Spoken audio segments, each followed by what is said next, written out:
Brian Moore was my brother, musically, in the community.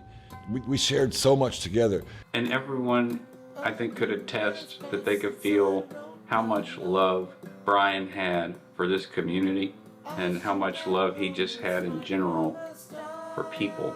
He was always someone who would come out and support everyone else. I think his mood and his outlook for everyone was infectious, because if he was a fan, then he got everyone else to be on board with that, no matter what you were doing. Brian was an amazing musician.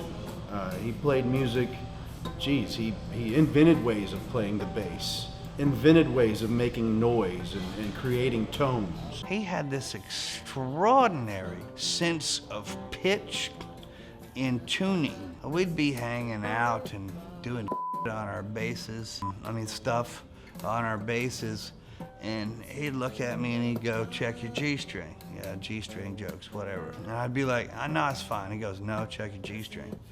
And it would just be, just a tad off, and he would just hear stuff like that. And anytime we're in like kind of a brainstorming session where we're trying to come up with something new, he would always come out of left field with some just phenomenal stuff that we'd all get inspired and be like, oh yeah, that's cool, I never thought about that, and then we could do this. I never ever saw Brian embrace negativity in any way. He saw everything as positive. Just that had a way of bringing out the best in anybody that interacted with him. Brian was sort of a glue that sort of held the community intact.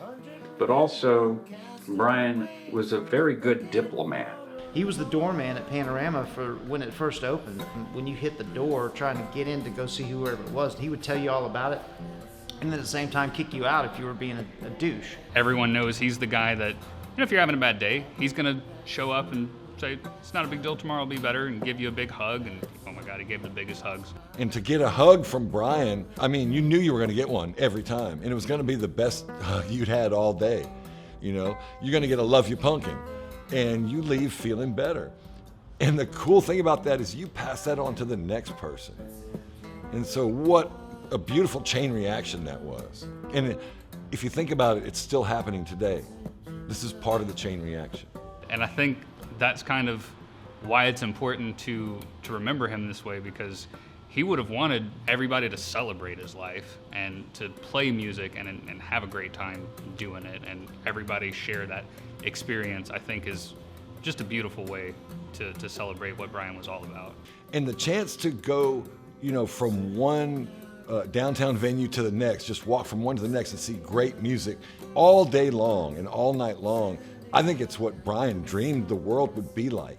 If this could be our world 24/7, I think that's what we'll have a little bit on February 11th. Our world will be like Brian saw it. All art, all beauty, all the time. I'm so proud that we were able to carry on his legacy somewhat with this festival. He's definitely one that needs to be remembered. Love you, Pumpkin. Love you, Pumpkin. Love you, Pumpkin. Love you, Pumpkin. Love you, Pumpkin.